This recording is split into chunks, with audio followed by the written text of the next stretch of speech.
Our first speakers are a real treat for us as well as for you.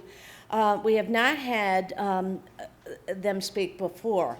We have Professors Carol Goffand and Professor Brenda Warr, who will be speaking about health information management systems, a very hot area given the Affordable Health Care Act that was passed a few years ago and is quite controversial. It's changed a lot of the ways that health records are treated. And with that, I give you Carol Goffand.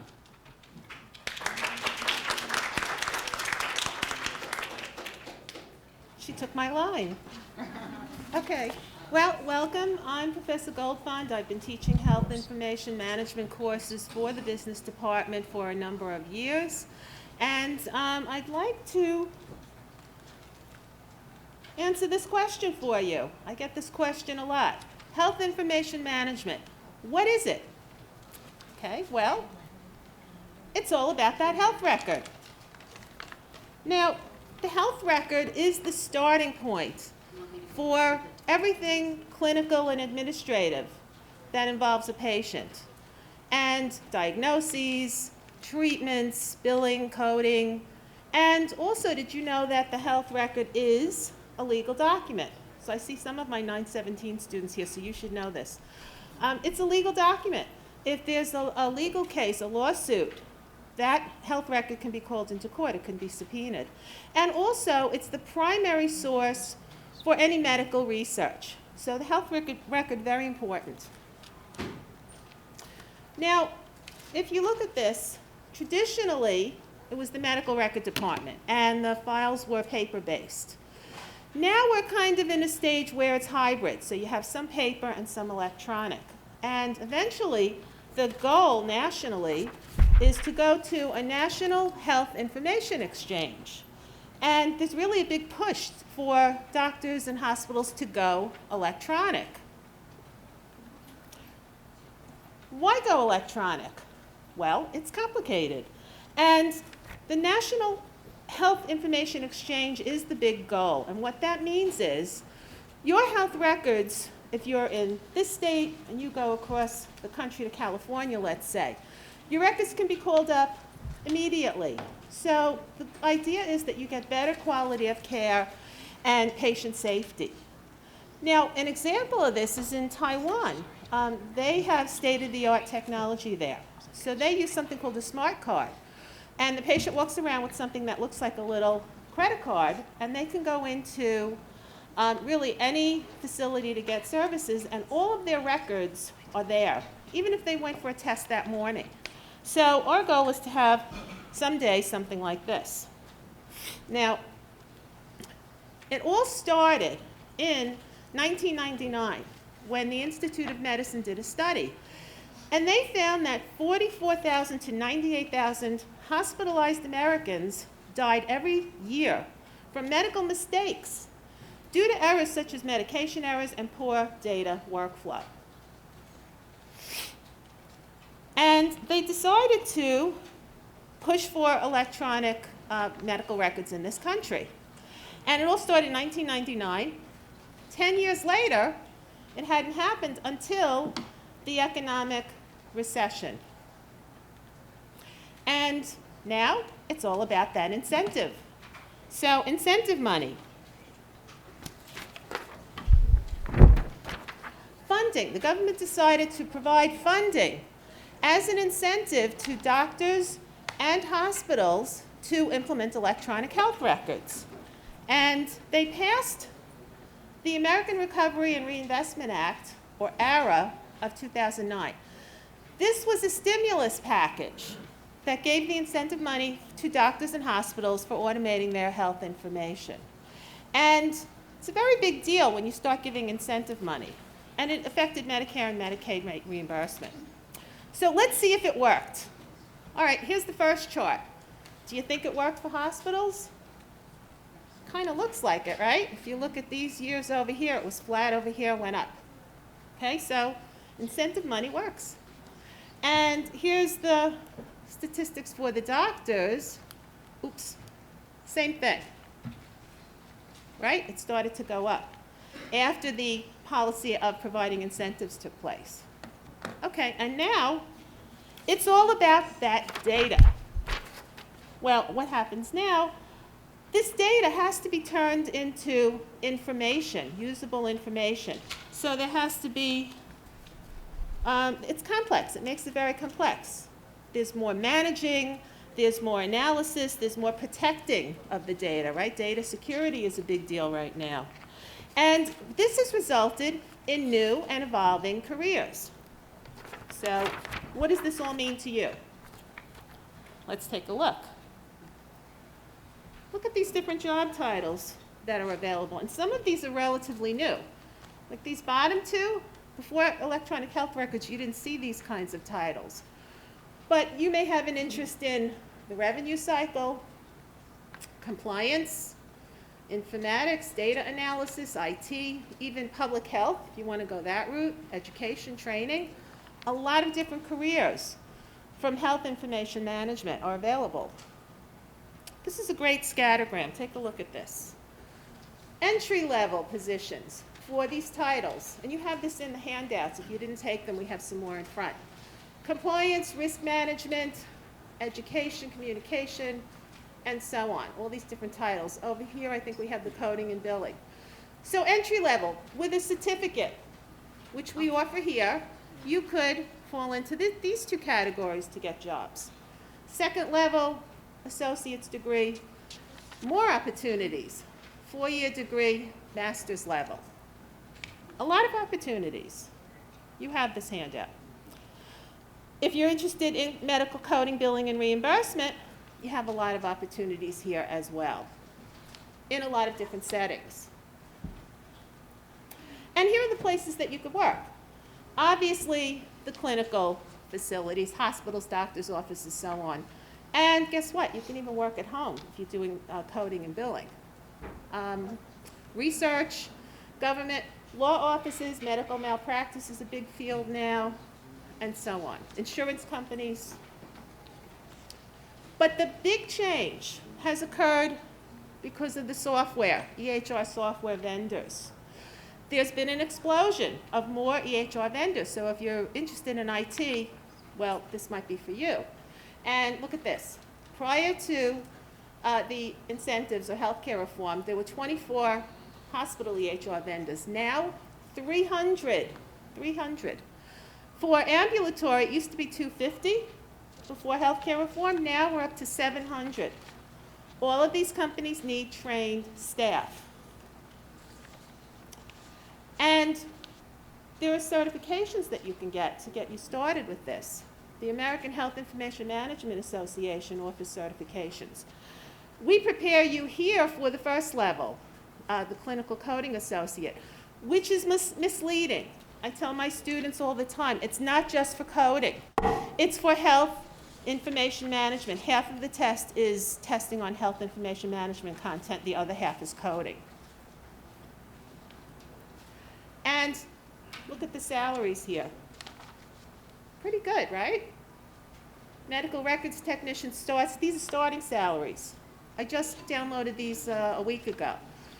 43,000, where's the medical coder for my coding people I see here today? 52,000, look at that. Okay, all the way to the directors, 90,000. So a lot of really good job opportunities. Again, the industry is changing. There are new types of positions evolving. Think about it, it's a good field, growing field.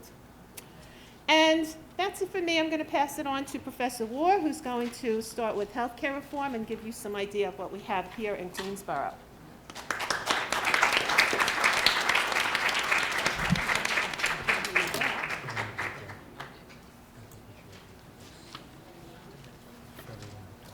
Hello, everybody. My name is Professor War. I teach BU 917, Health Information Management. You see a few of my students here. We're going to be talking about healthcare reform and also some of the programs that we have at Queensboro.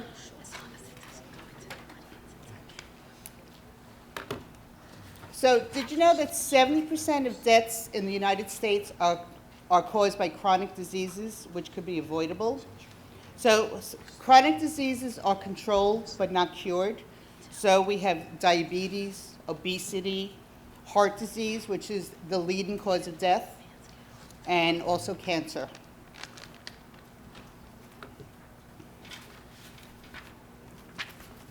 So in 2010, we had the healthcare reform.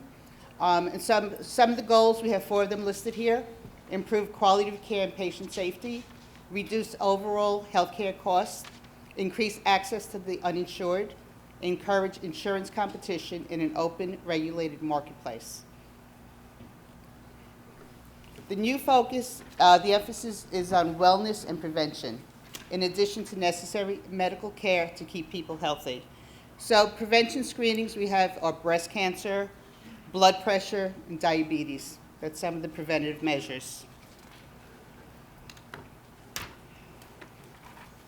Thanks to the Affordable Care Act, the number of insured will jump from 30 to 34 million, which is good for people looking for jobs.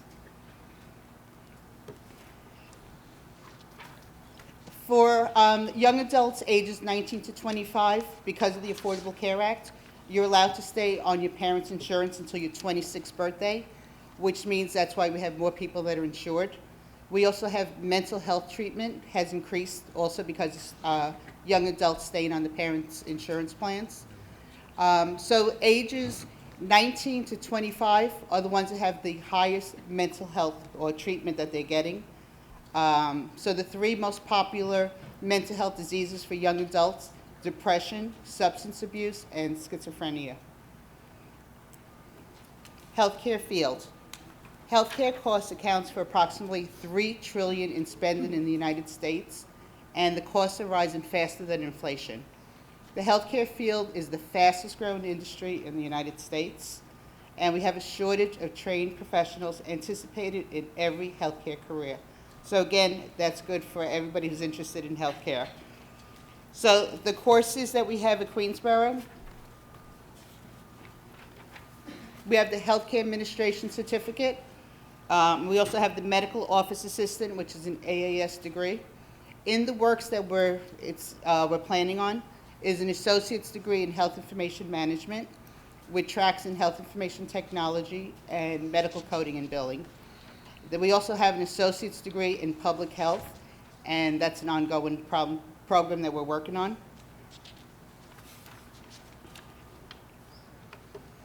So current options that we have at QCC right now: if you're enrolled in the AAS degree in Office Administration and Technology, you can apply your 16 elective credits to also earn a certificate in Office Administration at the same time. And that's listed in this brochure. So either you have it in your packet or we have some in the front that you could take a look at. So with the certificate, you have an option in healthcare. Okay? Courses that are needed to take the AHIMA Clinical Coding Associate Certification Exam: BU 903, which is Medical Office Procedures; BU 917, Health Information Management; 916, Medical Coding 1, and 918, Medical Coding and Billing 2. So for 903, these are some of the topics that are discussed in the class. So medical research, transcription, appointment scheduling, medical office management. 917, some of the topics we discussed there: medical ethics, meaningful use incentives, the HIPAA privacy rule, security rule, internet security. Very interesting course. Nobody ever says this course is boring. 916 and 918, we discussed Medicaid, Medicare, coding, billing, reimbursement, prospective payment systems, also for the CCA exam. So related four-year programs at CUNY, we have Health Information Management at the School of Professional Studies, and that's an online course. There's also Health Service Administration, which is at New York City Tech and also Medgar Evers. Health Education is at Baruch, City College, Lehman, Hunter, and College of Staten Island. And we have Public Health, which is an upcoming new program, which will be at York College.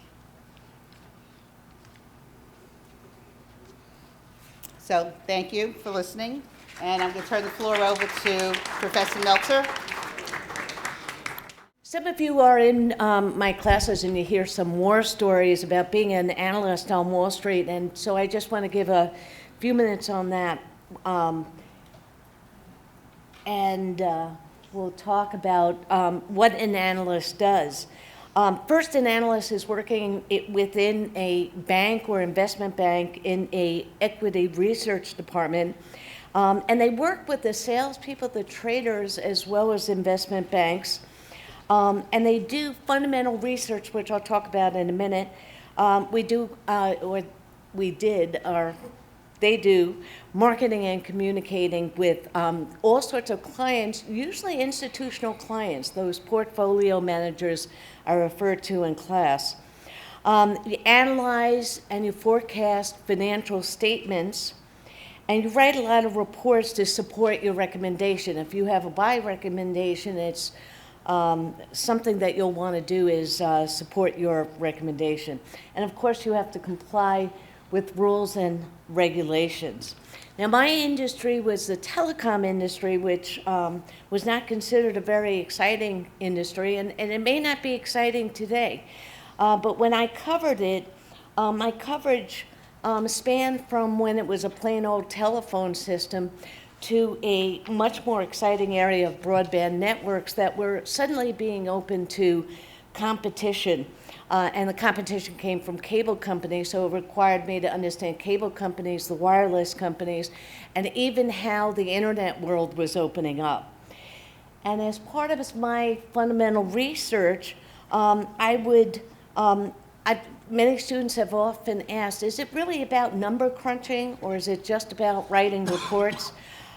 Is it about meeting with the company? It's really all of that. You make channel checks, trend analysis, you go to trade shows, you meet with the companies, and you visit with very senior management, and you analyze all the SEC filings. Many of you will hear from the accounting folks, and they'll tell you that you really have to not only know the numbers, but really look behind the numbers. And ultimately, you have to be creative and resourceful and curious about getting value-added information that your competition doesn't understand. So you look beyond the numbers, much more than a superficial view. So those of you who are taking accounting and finance really get behind numbers. And then ultimately, you're responsible for valuation of the securities you cover. I covered AT&T and Verizon and some of the cellular companies and some of the internet companies, and they all had different valuations. But in terms of analyzing, analysts do what investors do. They look for undervalued stocks that they want to put in their portfolio. And as I said, that most of my investors that I talked to, the clients themselves, were institutional investors. And then when we merged with another company, we also talked to retail investors, which are people just like you and I. And we would look at valuation across many different spectrums. Those of you who are taking me or take finance, you'll be looking at a lot of these valuations. That's part of the course. And if you're lucky enough, your professor like myself and Steve Hamill, we actually play the stock market game. So you get $1 million. Actually, I think Professor Hamill only gives $100,000. So you might want to come to our class. We give more money. You have to give it back at the end, so don't spend it all at once. But we make comparisons to recommendations and see which are the undervalued stocks, which are the ones that are cheaper than where the market is, and we put more money into those stocks, and with any luck, we have a positive portfolio. We do write reports. Analysts write reports. They become experts in their field. Company management call analysts. The institutional investors call analysts. They write in-depth reports. They write very short pieces. So writing skills are very important, along with being able to communicate to the clients in many different ways. Just a word on compliance. It can't talk enough about compliance. But there are a lot more rules and regulations on Wall Street now, and more to come. So you, as an analyst, you need to be objective, independent, and unbiased, and certainly ethical. So in terms of the career itself, there are multiple ways to get into this career. You could start as a junior or maybe as a full-time analyst right away.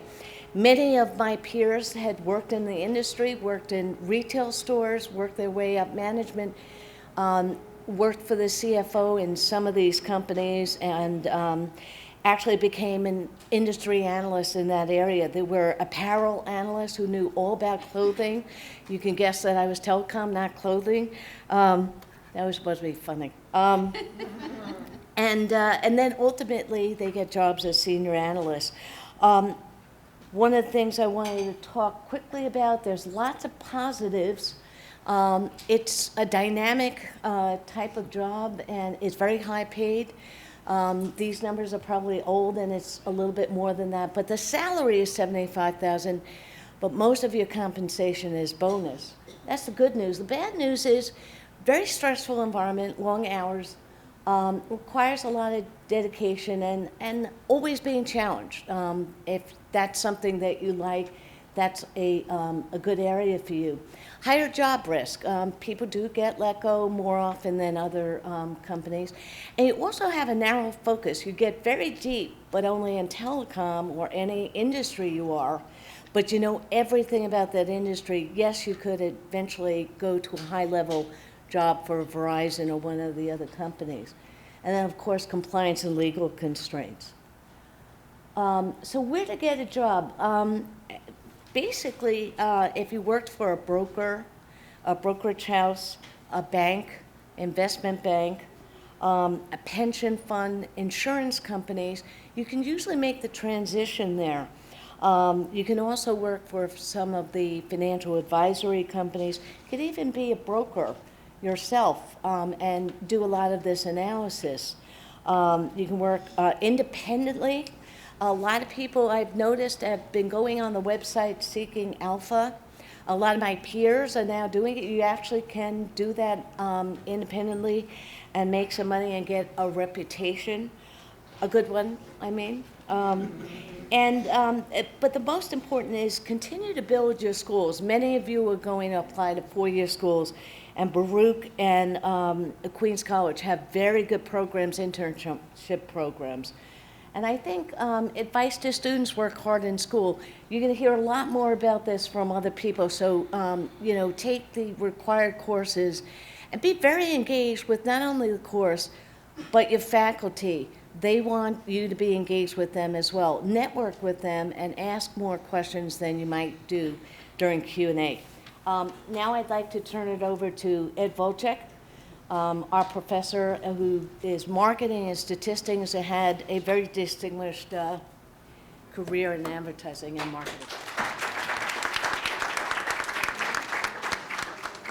Thank you, thank you, thank you. I'm sitting here and I'm realizing that I started in advertising April 1979, 36 years ago. How did this happen? And how did I get into advertising, which is part of marketing? And I should talk to you about marketing. Marketing is, simply stated, solving customers' problems. That's it, very simple. You got to know who your customers are. You got to know who what their problems are. You got to know who is trying to solve your customers' problems or your potential customers' problems. How much do I have to charge them? How do I get my solution to them? And how do I communicate with them? I could go on for 2 hours about all the different job areas in marketing. I started out in advertising for a variety of reasons. Personal reasons, and I'll tell you those. I didn't want to leave New York City. My background was unusual. I have a PhD in political science. And if I wanted to get a job as an assistant product manager at Bristol Myers Squibb, at that time a New York company, wasn't affiliated with Squibb then, I would need an MBA. But Foote Konen Belding advertising, They were hiring a lot of MBAs, but oh my gosh, PhD from a nice place. Come on in. And by the way, we have people here who have high-level, well-paid positions who don't even have a high school diploma. You will need a high school diploma. You will need a community college degree. You will need a 4-year degree, and you will need an MBA eventually to get started. You need to do research in 2 areas. You need to know who you are. You need to reflect on what it is you like to do, where you've had successes. And you have to write a good resume that highlights the skills, the value that you will bring to an employer. I don't want to step on any toes, but I see students give me resumes and it starts out objective. I want a job that's going to allow me to flourish and get lots of money. That's not a marketing approach. The starting of your resume should be, this is what I offer you, my customer. Marketing is customer focused. I was thinking about one of the best places I worked. In the 80s, I spent most of my time at Ogilvy and Mather Advertising, founded by David Ogilvy. Mr. Ogilvy was clearly a genius, although he said he was a jerk and an idiot. He started out in a restaurant in Paris, essentially, like managing a restaurant, low-level stuff, sometimes working in the kitchen. French chefs are tyrants. You got to get used to dealing with difficult people. Sorry, but that's true. He then went back to his home, Scotland, and sold AGA stoves door to door. Selling is an important thing for marketers. You have to know what motivates people. You have to know what sells and what doesn't sell. So if you can get a job working in Best Buy, that is wonderful training.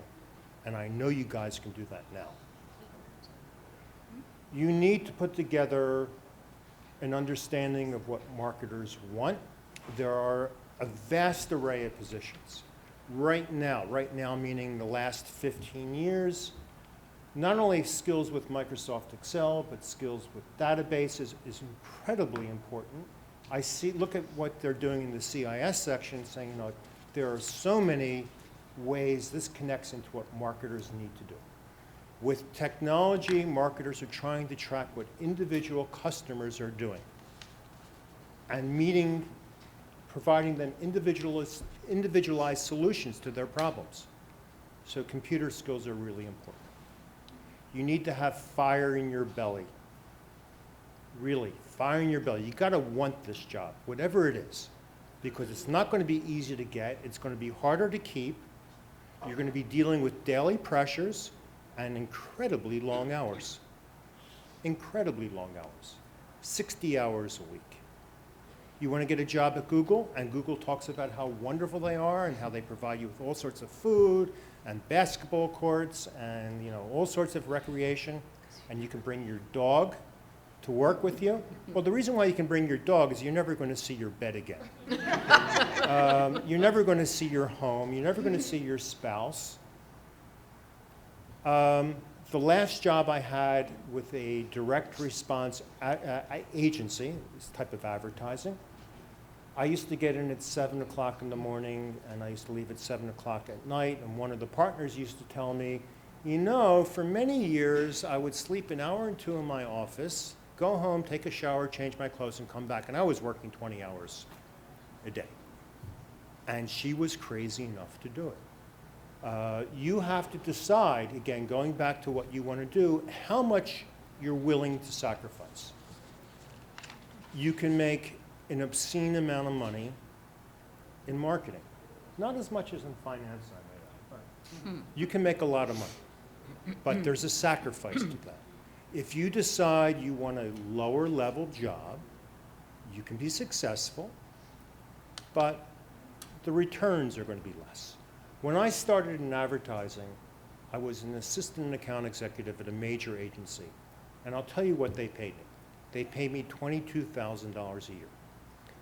Some of the agencies which were better, Gray Advertising, which was better shop in New York paid $18,000. And that, by the way, $4,000 back then was big difference. 15 years ago, I am looking for a job, perhaps? I wasn't sure. I was a member of a senior marketing networking group, and anyone in the group would tell you that the average marketing job for a senior person lasts 23 months. So I'm looking, I get a call from an advertising agency, which is the last place I wanted to go. And I started talking to the head of human resources saying, you know, I don't think I really want to be here, but let's talk. And I said, do you hire assistant account executives? By the way, assistant account executives, when I was starting, had MBAs from elite institutions. No, we hire account coordinators. What do you pay them? $22,000 a year to start. What kind of education do they have? Well, they have bachelor's degrees, but not from elite institutions. I know that when I was at Ogilvy and Mather, we had an account coordinator on one of our accounts who was a secretary with a 2-year degree who got promoted. And we didn't think that she was going to become an assistant account executive, account supervisor, and all the way up to group management supervisor, and then run her own office somewhere. But we knew that she was going to get a decent wage, and she would do responsible work, and that was great. And you could probably find jobs like that fairly soon. But you have to decide, you have to explore, you have to talk to people who have these jobs, which you have to network. By the way, if you're shy, get over it. I did. I am as shy as anyone in this room. And you've got to get over it because you've got to talk to people. If you want to be in marketing, you have to write well. You have to think on your feet. And you have to be willing to work harder than the next person. And the next person is a nut who will work 20 hours a day.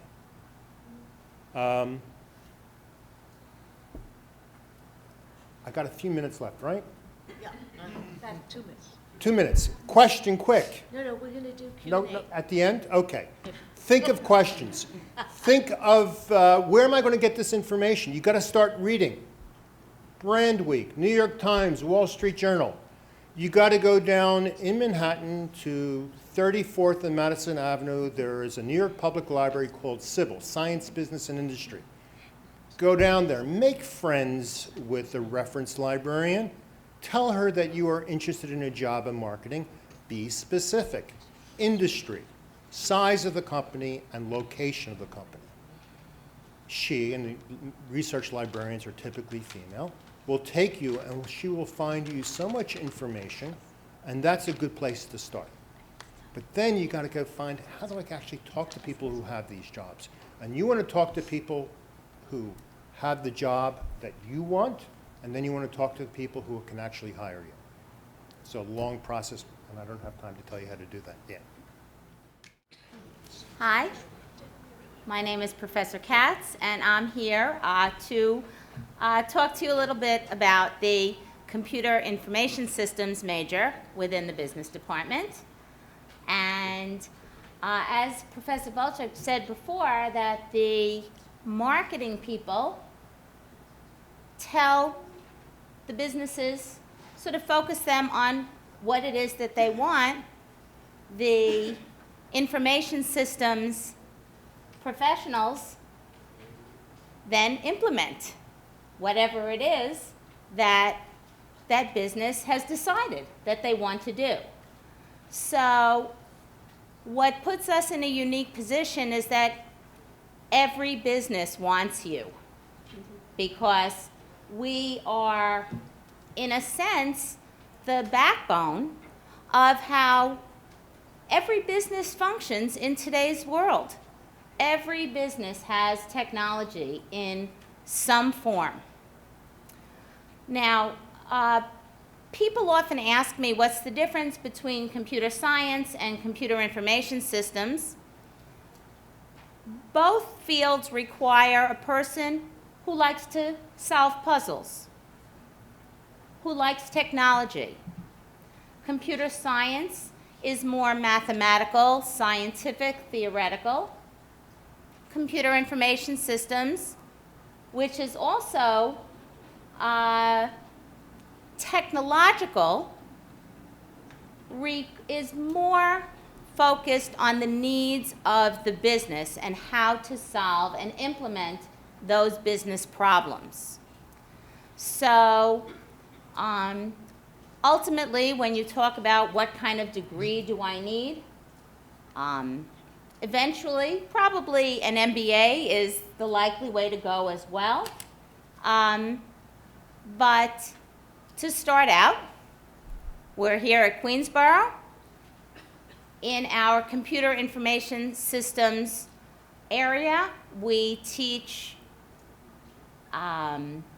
programming. We teach a variety of programming languages. We will be teaching, actually we're in the process and almost there of implementing a brand new curriculum where we're going to be teaching Python, Visual Basic, C++, HTML, JavaScript. We teach all of the Microsoft Office products which companies expect you to know. This is not optional anymore. Aside from learning Microsoft Word, people now, we as a department talk to companies all the time because we want to know what they want from our students. And almost unanimously they say, we want our new employees to be able to manage a spreadsheet, to know Excel.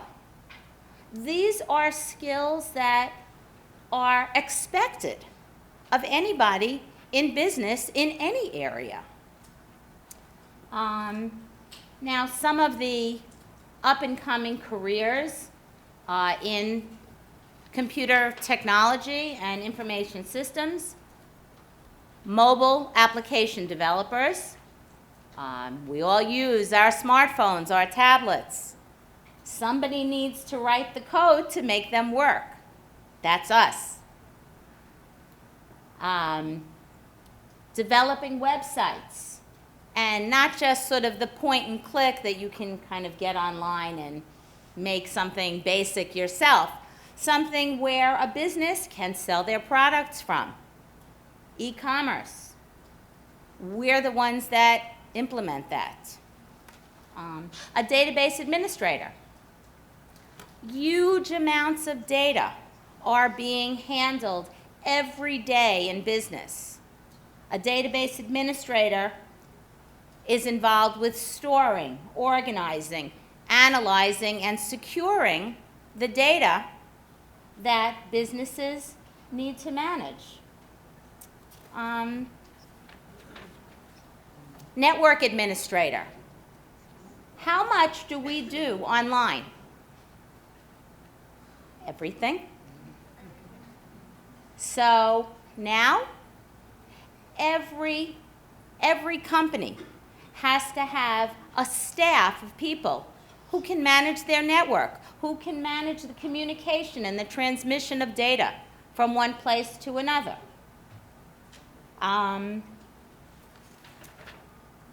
Systems analysis. People who perhaps are not as interested in writing the details of the code, but are interested in breaking down each facet of the business so that ultimately it can be translated into a computer application. Security. Security specialists are on the rise with more and more information that is passed along the internet, stored in the cloud. The data has to be secure. So we have to be able to learn how to protect the data that gets transmitted all over the place. And a few of the professors were discussing health information systems. Very big new field. Again, you need a developer to write those systems as well. So, as an area, computer information systems really is needed by every business.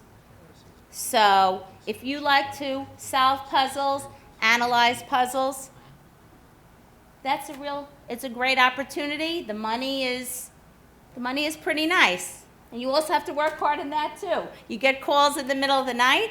When I was a programmer years ago, I used to have to actually go in to my office in Manhattan to fix something that went wrong, because we used to run systems when the stock market closed. I worked for an insurance company, and we could only evaluate our pension funds after the close of the stock market. So then, at 3 o'clock in the morning, because it took hours and hours and hours to run these jobs, I would get a call, if it was my turn to be on call, and I'd have to go into Manhattan and figure out what went wrong. Nowadays, at least you can just get online and figure out the problem, even though it's still 3 o'clock in the morning. In any case, just to wrap up, right now we are teaching courses in Access to manage databases. We're teaching intro and advanced courses in Excel. We teach networking. We teach web page design, advanced operating systems, so that you have a foundation of why all this stuff actually works. And as well, a variety of programming courses, systems analysis and design, and all of our students are also required to take a foundation in Introduction to Business, accounting,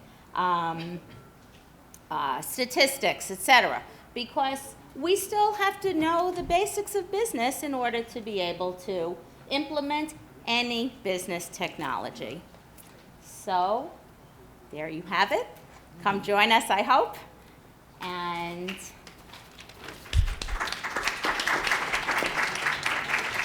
I'd like to introduce Professor Bannon.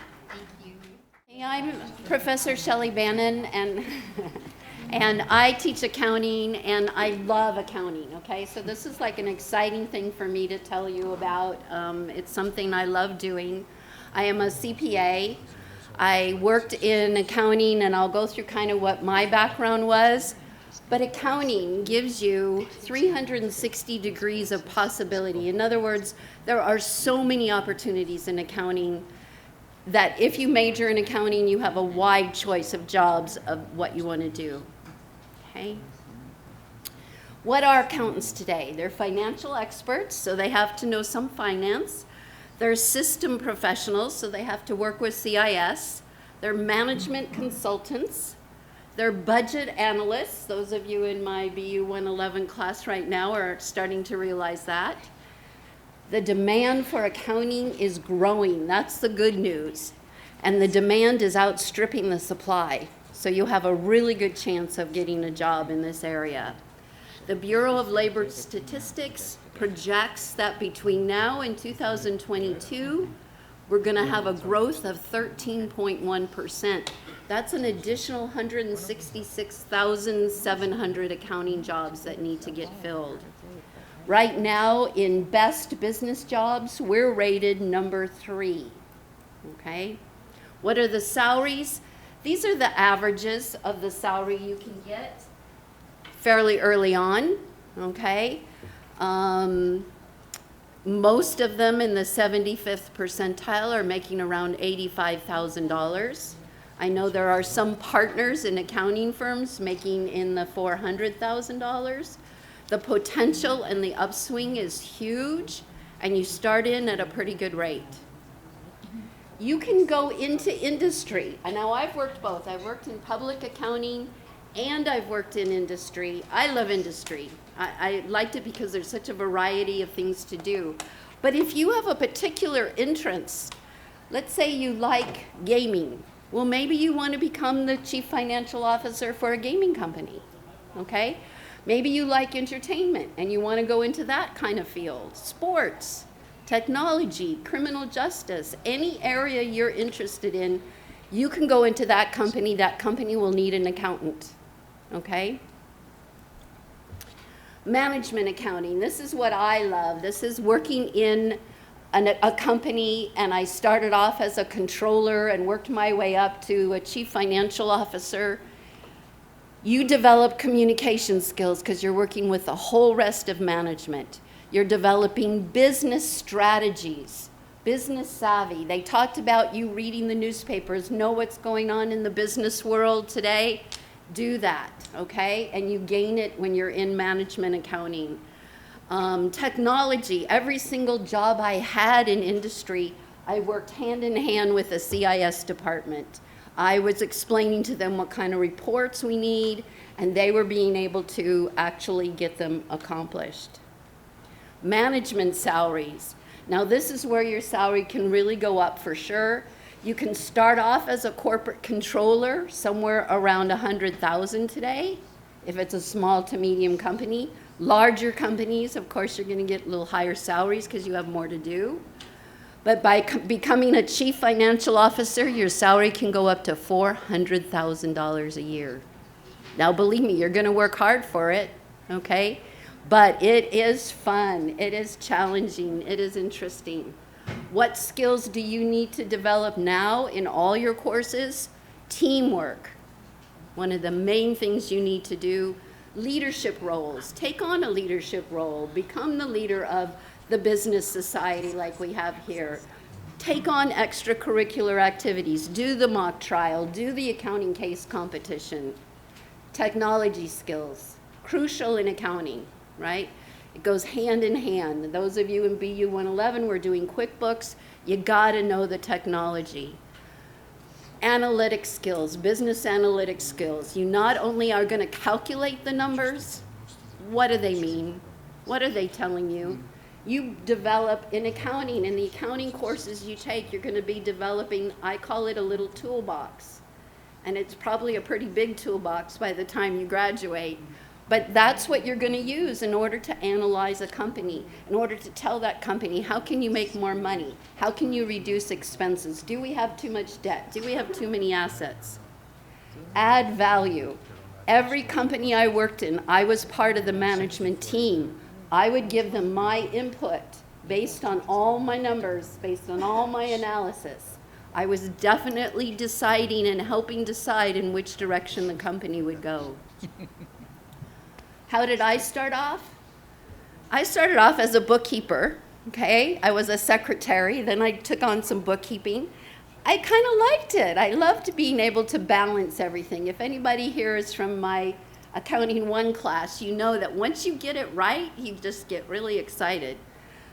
I decided to go back to school. I had 2 children. I went back to school, got my degree. I went back to a community college. Then I went on to a state college. Got my bachelor's in accounting, went to work for a big accounting firm. Back then it was Big 8. Today I think there's only 4 of them left. I worked in audit, I worked in tax. I passed the CPA exam, not an easy task, but definitely worthwhile. It's a credential no one can take from you. Then went to work as a controller in a real estate development company. From there, I went to work and became the CFO of a Securities Exchange Commission bank, okay? That was thrilling, that was exciting. I had a lot of reporting I had to do, I had a lot of things going on, but it was a small to medium company. So what did I get involved in? I was involved in IT, accounting naturally, all the regulatory reporting. We would sell batches of loans to Wall Street. I was there negotiating those deals, budgets, cash flows, operations, attended every board meeting and prepared all the reports for those board meetings, okay? It was exciting. It was challenging. It was exciting. From there, I went to work in a manufacturing company. It was a dress, women's fashion. They did garments. I was the VP of finance. That was tough. okay? Talk about trying to analyze cash flow. That was a really tough one because you have to put your money out so far in advance to buy the material and try and get the goods going before you ever get the cash in from the sales of those items. So cash flow was huge. I worked with an actual factor. We sold our accounts receivables. I was part of human resources, customer relations, right? I tell my class the squeaky wheel always gets oiled. If you have customers not paying you, call them, okay? That was part of what I had to do. And then I took a little time off, but in between, I then went to work at a nonprofit. Now that was rewarding. That was totally rewarding. I became the director of finance, attended all the board meetings. Again, it wasn't so large that I was responsible for a lot of different things, so it was fun. I had so many different things going on, and I was learning so much as I went along. And in a nonprofit organization, I found that the people you work with are really nice, okay? They're all there for sort of a cause, you know? And then I became a professor, okay? I went back to school, got my MBA, went to Pace University to get it, received some honors, taught at a community college. I taught at Marymount Manhattan. I taught at St. John's University. I taught at Fordham University. And now I recently got tenure here at Queensborough Community College, and I just love it.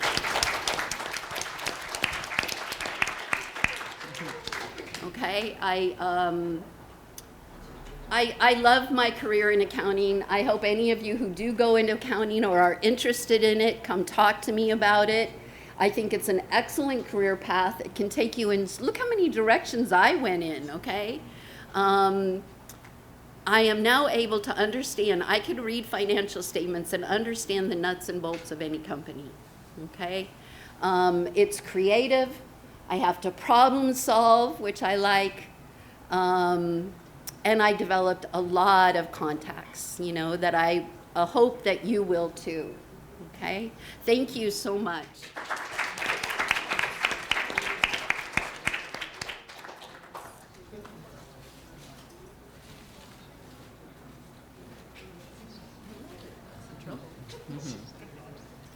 Hello, my name is Kelly Ford, and I also teach accounting here at Queensborough. I'm happy to be able to speak about careers in accounting, and I just want to stress what Professor Bannon just said, that there are many, many career paths, many opportunities in accounting.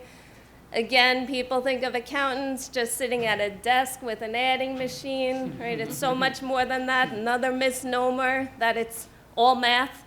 Right, the actual math in accounting is basic adding, subtracting, multiplying, and dividing. It's understanding what the numbers mean, right? And with all of those, there's private accounting, where you work for one company, the controller for Macy's, all the opportunities Professor Bannon just went through, and public accounting, where you provide accounting services for the public, for many different companies. Tax returns for all different individuals, accounting services for all different industries, construction companies, landscaping, restaurants, all different companies in the area. And also in public accounting, now many firms have, they specialize in forensic accounting. Has anyone heard of forensic accounting? Very good. So forensic accounting, where you're identifying financial fraud, investigating financial fraud, and preventing financial fraud. And the FBI has recently opened up many positions in this area. It's a hot area in accounting, and we now have a dual joint degree with John Jay College, which means upon graduation, you would automatically transfer to John Jay as a junior. When you finish at John Jay, you would be prepared for the Certified Fraud Examiner exam, which gives you a certificate, right? A certificate says that you have extensive knowledge in that area. The salaries are tremendous, great, as we've mentioned, in all areas of accounting and forensic accounting as well.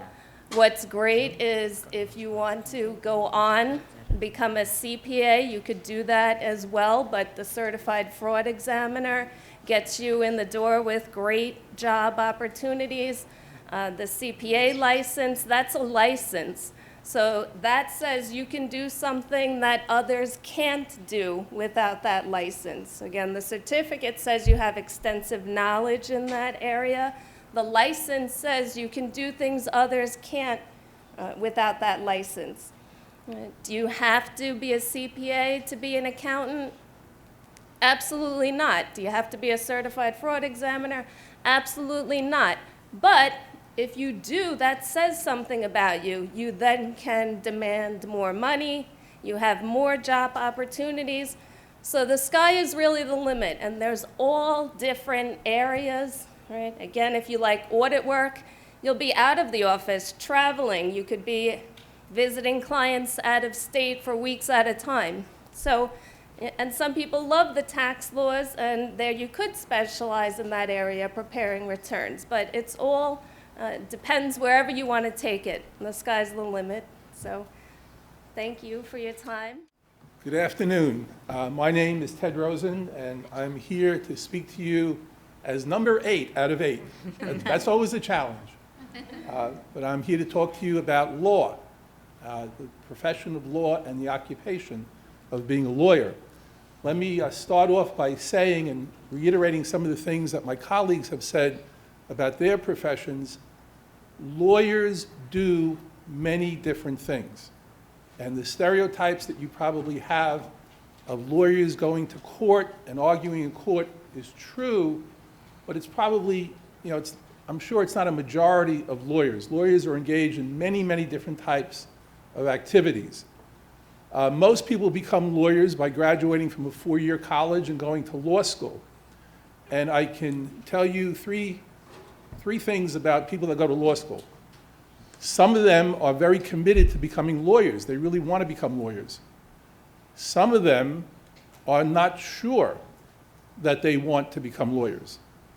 And yes, there are people that go to law school that are positive that they never want to become a lawyer. Now that sounds a bit strange, but why? Well, the fact is that going to law school is a background for many, many different things. There are many people that graduate from law school that go into non-law activities, meaning they work other than as a lawyer, business, government. Going to law school is a background, is a preparation for many different types of activities. Now, if you are thinking of going to law school, what's the best way to prepare? Students frequently ask me, what is the best undergraduate major? First of all, you need a 4-year degree for law school. The best undergraduate major is basically, it's going to sound strange, anything. Anything. Most people go to law school with majors such as business, accounting, political science, history, English. But I have heard at least one law school dean say that what law schools are looking for are students who take challenging courses, hard courses, and do well in those courses. And I know law school graduates and lawyers who have majored in the sciences, in engineering, in math, in music, and it sounds almost anti-intuitive, but the fact is these are not easy disciplines. And if you take on a discipline, you take on an undergraduate major that's not easy, and you do well, that's a good way of trying to get into a law school. Now, law school is 4 years during the day, 3 years at night. I believe it's still possible in New York State to become a lawyer without actually going to law school. I don't know of anyone who's done it in many years. It's reading law. It takes about 7 or 8 years as an apprenticeship. I wouldn't recommend that you pursue that. You need the 4-year degree, and you need to go on to a law school. 4 years during the day, 3 years at night. Some people in law school who want to be lawyers know for sure what they want to do after they graduate. But the fact of the matter is, most students that graduate law school are not sure. And in many, many cases, what they wind up doing is based upon the opportunities that come to them after they graduate. Now, generally speaking, you can become a lawyer, you can work in the criminal area. I'm sure everybody here is familiar with criminal law, criminal shows on TV. As a criminal lawyer, you either work for the prosecution, state prosecution, district attorney, or the United States Attorney's Office if it's in federal court, or as a defense lawyer, you work for the Legal Aid Society or some such group that provides defense for people that cannot afford lawyers on their own, private lawyers. Or you work in a private law firm. Now, if you're not working in the criminal area and you graduate, where do you go? Well, you basically can work for a private law firm, you can work for government, you can work for corporations, you could work for not-for-profits. If you work in a government agency, just about every government agency that you can name at the federal, state, and local level have a legal department, have lawyers working for them. And they advise the people in those agencies as to what they can do, what they cannot do. They interpret the laws, statutes, and regulations.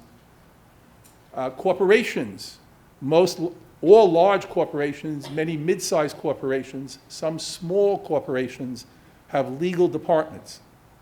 The head of the legal department is the general counsel, and as you would expect, lawyers working for corporations are the lawyers for that corporation, and they advise the officers, the executives, on what they're allowed to do, what they may be thinking of doing, whether it's permissible, things to avoid. And the range of business today is so widespread, dealing with so many issues, lawyers deal with all of these issues. Lawyers work for not-for-profits. Some not-for-profit organizations are large enough to afford their own lawyers in-house, and some do not. They have outside lawyers. And of course, many, many lawyers work in private law firms. And that's what I did. I practiced law before I started teaching full-time. I practiced law for just about 35 years. I started off in a large law firm. When I was there, the law firm had over 125 lawyers. Today, probably has close to 1,000 lawyers. I then went to, and that was too big. I really wasn't all that happy there because it was a little bit too big for me. But I went to then a small firm after working in a large firm for several years, and I went to a small firm of 10 lawyers. And that's when I really learned how to do what I have done mostly as a lawyer, and that's litigation. Most of my work as a lawyer has been in the field of litigation. And those of you who have been in my business law class understand what that is. For those of you who do not, it's the process of going to court, resolving disputes in court. And I worked in the field of civil commercial matters, lawsuits representing people suing and representing people who are sued. A lot of going to court, trials, but most lawyers, especially on the civil side, don't spend all their time in court. Most cases, as you may know, wind up getting settled, but there are cases that go to trial. And I have, I've done trial work and all sorts of other things in court, motion practice, arguing motions, appeals, and all the pretrial matters that go into preparing cases for trial. Now, in terms of the substantive areas, lawyers work in many, many different diverse fields. Obviously, we mentioned criminal law, but on the civil side, there is corporate law, securities law, general commercial law, real estate. Very important today, the field of intellectual property, trademarks, patents, copyrights, all of the technology that you've heard about. That generates a great deal of work in the field of intellectual property for lawyers in terms of getting the necessary protections for the people that create those technologies. Real estate, I mentioned, estate work, environmental work, health field is a very big area today with all of the new laws, the Affordable Health Care Act, and all the regulations that are constantly being issued in the field of health care. It is a tremendous emerging field, continuing to be an emerging field for lawyers. So the bottom line is, environmental, I may have mentioned, lawyers work in many, many diverse fields. Now, the Bureau of Labor Statistics, Professor Bannon quoted the figure for accounting, I think it was like 13% projected growth between 2012 and 2022. Similar, a little bit lower for lawyers, according to the Bureau of Labor Statistics. The projected growth in the legal field is 10%, a little bit less. The median wages paid to lawyers back in 2012 was $113,000. That's the median, that's the middle, so they're wide ranges. You know, top earning lawyers make a lot of money, and lawyers at the other end don't make so much. Being a lawyer, practicing law, especially in the private practice of law, is not easy. It is a demanding occupation. And it is demanding, and especially in the field that I was in terms of time. I don't know lawyers that actively practice litigation that do not spend a lot of time. But again, the practice of law is very varied. And the most important thing I would leave you with is, if you have an interest in pursuing law as a career, or even just as a further step on your educational journey, don't not do it because you think of yourself as quiet.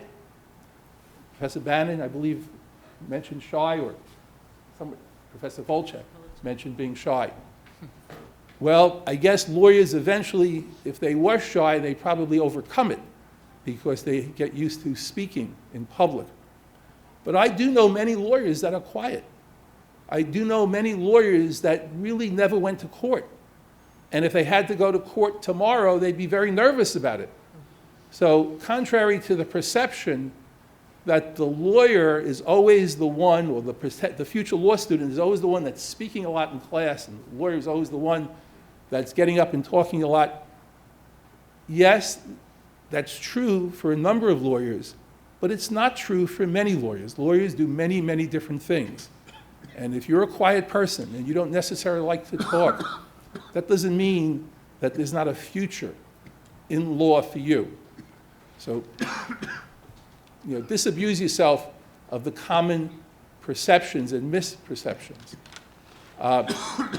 And basically, just remember that, I guess, the beauty of law is that law deals with all things that people are involved with. And people are involved in everything. And the law cannot take the position, but we don't have to deal with that. We'll get to that. Law has to deal with everything, because wherever people are involved, there's going to be issues, there's going to be conflicts, there's going to be disputes, and lawyers have to deal with it. So it gives you an opportunity to deal in a wide range of issues. So those of you that are interested, I say pursue it. Good luck.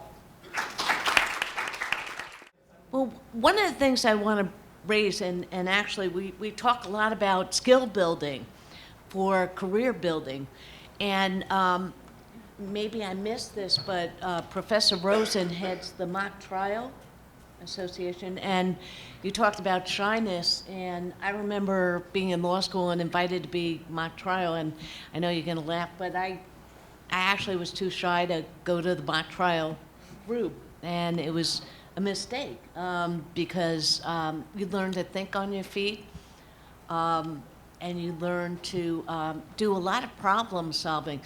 What would you, Professor Rosen, say to some of the students who aren't sure they're interested in law, but may be interested in the Mock Trial Association, Mock Trial Group? Thank you, Professor Nelson. That's actually also a misperception. People think, students here think, well, mock trial is not for me because I'm quiet and shy.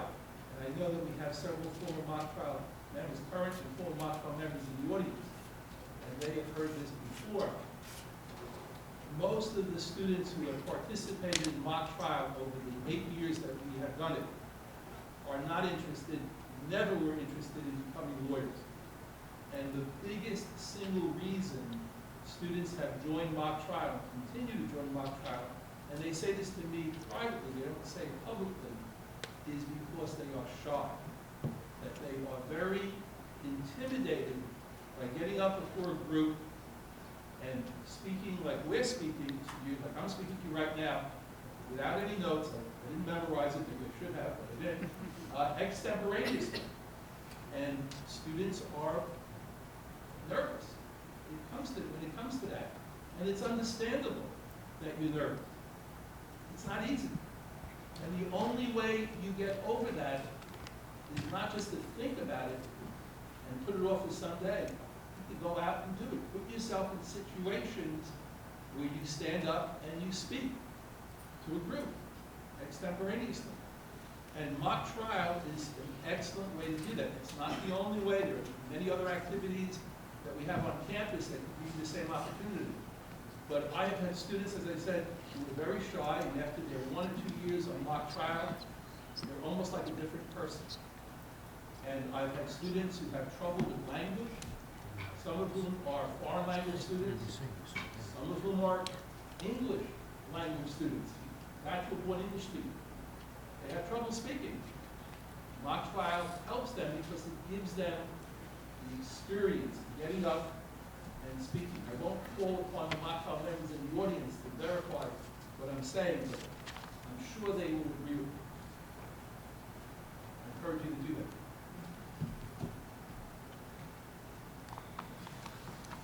Also, if you have an interest in accounting or in just business and accounting, you can join the accounting case competition. We have some prior member here. I would say just not with a plural because I don't see anybody else. But I think they got a lot out of it. I think you look at it in a whole different way. So that happens once a year. So in the next spring, this spring, you'll next fall you'll get a notice. My question is, I have seen here that the current options at QCC for health professional administration is healthcare administration certificate and medical office assistance. And there is another 2 degrees here, but it's in the works, like associate's degree in health information management and associate degree in public health science. So my question is, these are not at QCC, those associate programs? We're working on the programs right now. So right now we don't have them. Right now they don't have them. Right. And also, is there any dual program with bachelor degree with any other colleges for any of those health information related courses? Did you ask for dual? What did you Right. ask for? For transfer. For transfer program, I'm Okay. sorry. The only one that really has, that maybe would accept our courses from here, one of them for sure, 917, which I know you're in my class. We have articulation with the School of Professional Studies, which is the first one on that list for health information management. Okay. I am not sure which of our other courses they would accept, probably a number of them. So that would be your first step. Okay. I would look into that one. Okay. Thank you. It's health information management's a relatively new field Mhm. as far as offering 4-year degrees. Several of the private colleges have them, but in CUNY, School of Professional Studies is the only one right now that has it. I think Hofstra has one, Adelphi may have, there are a couple of other 4-year schools, but it's coming up, it's gonna be happening Okay. in But, other colleges as well. Nothing in CUNY, like your CUNY, as I college said, or Queens College? School of Professional Studies is the only one that specifically has health Okay, information I get management. York is in the process of building that public health, and I believe that they're gonna have a track in health information technology, but again, that's in development, so I don't, if it's a year, 2 years, I don't know how long it'll be. Okay, thank you, Okay? Professor. All right. Any other questions? Thank you for all for coming. Please feel free to contact us individually with any of your questions. And please look out for the next Business Society meeting. Probably the fall is probably one of our most exciting yet. And hand in your extra credit for those points. Look forward to seeing you on Friday. Linda.